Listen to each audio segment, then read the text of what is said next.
Okay, ready to go, and are we live? Hello everyone. Now, my name is John Kniff. As Rachel was, I'm in International House Torrin as well, but in a different room, as you can see. Okay, this presentation is going to be short. It's not exactly rocket science at all. It connects to something I've been doing with my own development over the last year. A little bit of an introduction to this. Basically, I love materials. A few of you who know me know this all too well. I love Photoshop. I love printing things out. I love cutting things out. Laminators are the best invention in the world.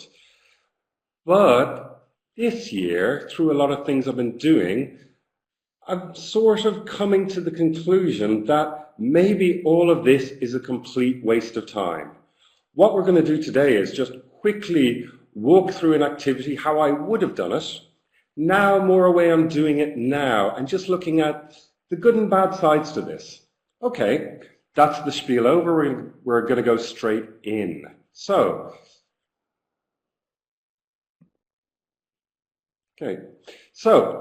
first off, and I still very much hold to this, getting activities out, away from the page, out of the book is a good thing.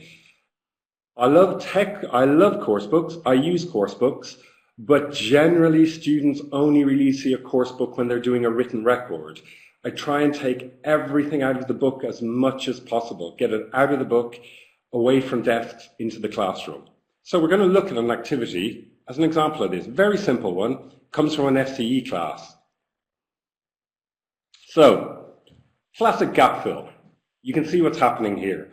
It's basically compound words, they have to build them, they've got to put it in a gap fill. Just to walk you through, my old way of presenting this, we have these words on the top, car, tooth, stomach, nose, heart, blood. So, imagine, I type this up in a computer, nice font, 24 points, print them out. The other words, bleed, attack, decay, ache, pressure, infection. Put these in bold, print them out 24 point, chop it up, loads of nice bits of paper, one set for every pair of students, say 12 students, 6 sets. The sentences, take out the second word, print them up as a gap fill. Chop them up, put them around the room as a gallery walk. So, give pairs of students all the little bits of card, let them try, play around with it, try and make compound words out of it, go through, compare with each other what they've done, then they take their compound words, they walk around the room, gallery walk, see if they can fit them in. Okay, lots of nice things happening there, so quickly over to you. Same thing, word cards in normal font, word cards in bold font, gap fill sentences, print them out, stick them up, gallery walk. Okay, advantages and disadvantages of doing this. I mean, straight away, we can say the usual things. Advantages of doing this, obvious ones. Gets it out of the book, turns a little gap fill, which would take a few minutes, into something a little more communicative. You're exploiting the activity, you're getting people out of their desks, using the classroom, and really you're pushing them to talk, you're getting them to use more functional language. All of this is fine, but there's some clear disadvantages. Disadvantages I'd say here are, most obviously, this is an activity, takes maybe 10 minutes maximum. First disadvantage is, you're spending a lot of time preparing, you're printing things out, you're sticking them up.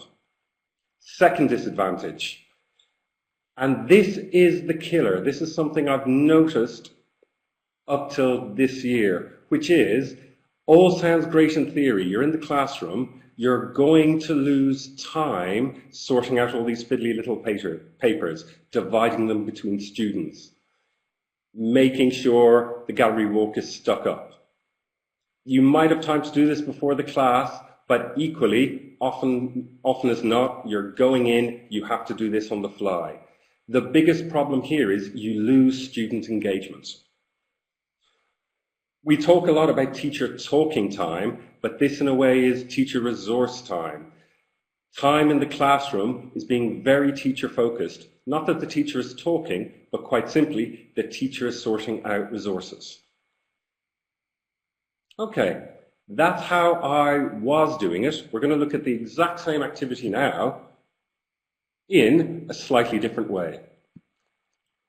Okay, so, like I say, getting activities away from the page are good, but generating a lot of materials before the class in prep time, not always good.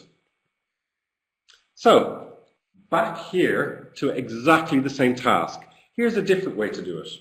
Firstly, when you walk into the classroom, okay, I'm going to cheat a little bit here because there would have been a little bit already done in PowerPoint, but literally 5 minutes typing up the gap fills into a PowerPoint.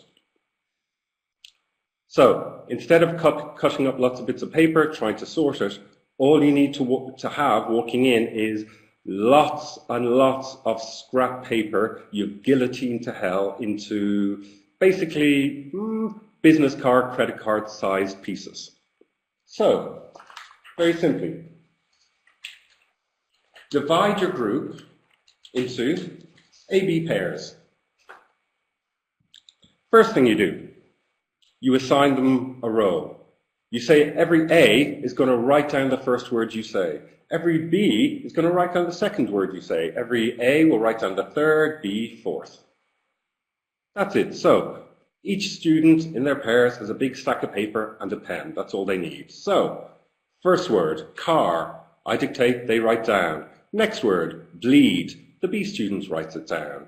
Tooth, attack. Stomach, decay. Nose, ache. Heart, pressure. Blood, infection.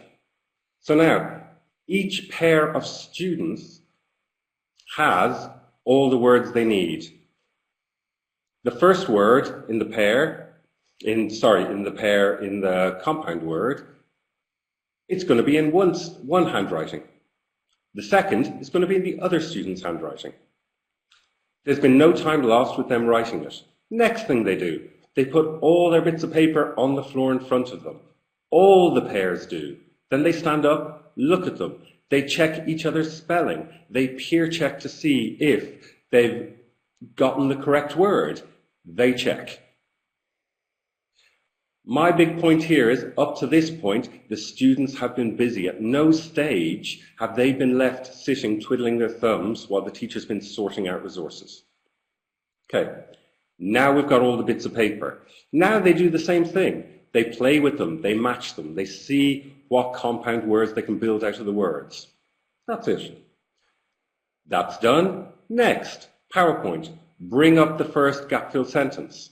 They look at it, they see what word can match. Bring up the next. They tell each other. Bring up the next, they tell each other. They bring up the next, tell each other. Bring up the next, tell each other. Bring up the next, tell each other. Go through them again. Give each student pair a different colored pen. Get them to do a board run. As you bring up the first sentence, they run to the board, they write it in. So, again, advantages and disadvantages of this. I can see two clear advantages to this. One is for the teacher, less prep time. Much more importantly, there's been no loss of student engagement. There's been no dead time in the classroom. The students have been doing all of this. There is very much a third, and most importantly, this is the advantage that I've seen, which is, this is very odd. When a teacher sits down, makes lovely, lovely resources, even laminates them, the teacher loves them, the teacher is invested in them. The students don't really care. They're just being given something they're going to have. It's going to end up in the bin, or they're going to give it back to the teacher. It sounds odd, even though these are just words written on scrap paper, the students themselves have ownership over them. They made them. They are more connected with them. I know this sounds a little bit fluffy, but honestly, this is the effect I've seen. They're the students. The last step to this is what we can do is, very simply, you have all the bits of paper, now recycle them, mix them up. use them for memory repelmenism, use them for SNAP, recycle them again, get them to use it for some communicative exercise. They have to pull out a word, they have to make a sentence, a phrase using that word. The fact that they've generated them, they can be reused, reused, reused, and dumped at the end. Okay, that's a simple exercise.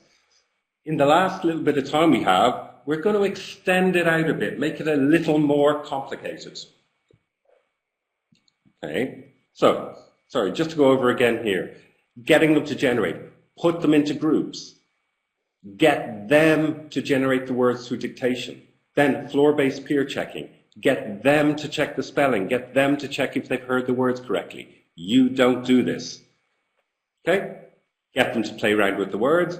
PowerPoint board race, they run up to the board. They fill in the board. They're doing the work. It's all about them. Recycle them for Pelmanism, recycle them for any type of fluency activity. There's loads of them that could be done.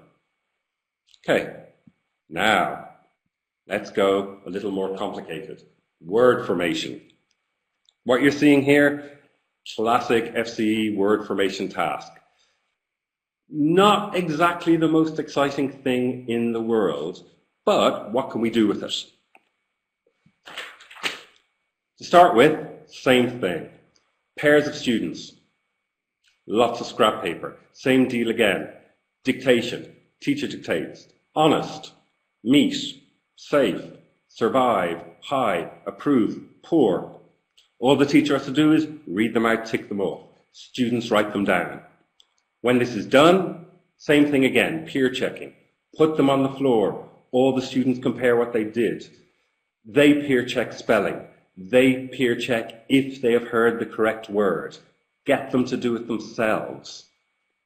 Once that's done, get the groups, collect up all the little bits of paper.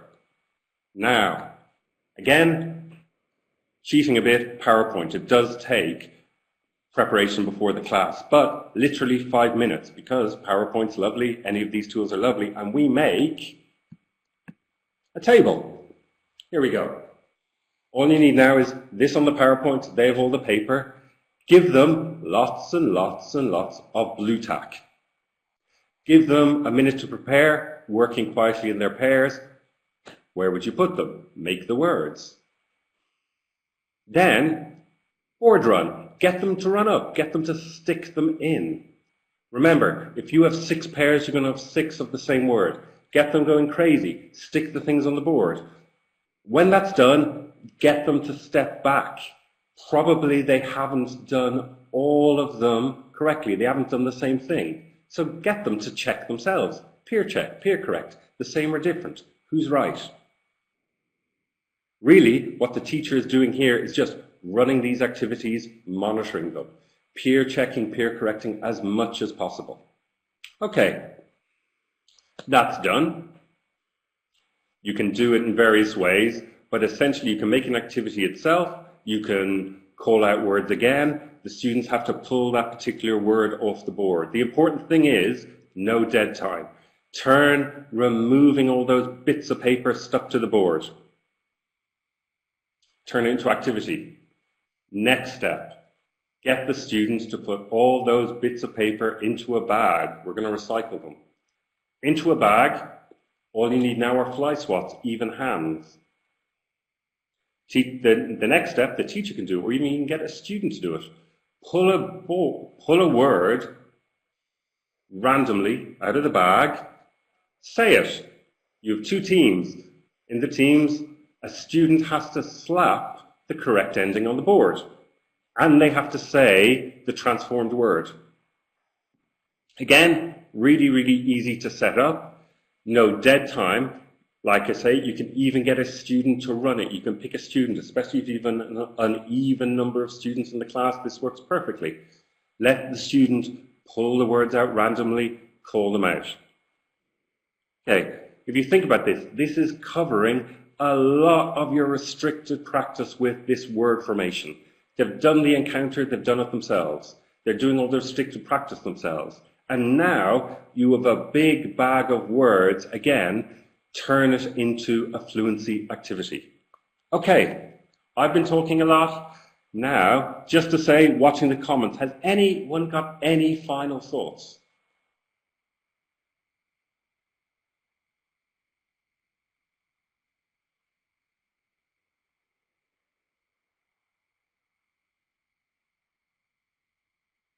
Okay, no, lovely stuff.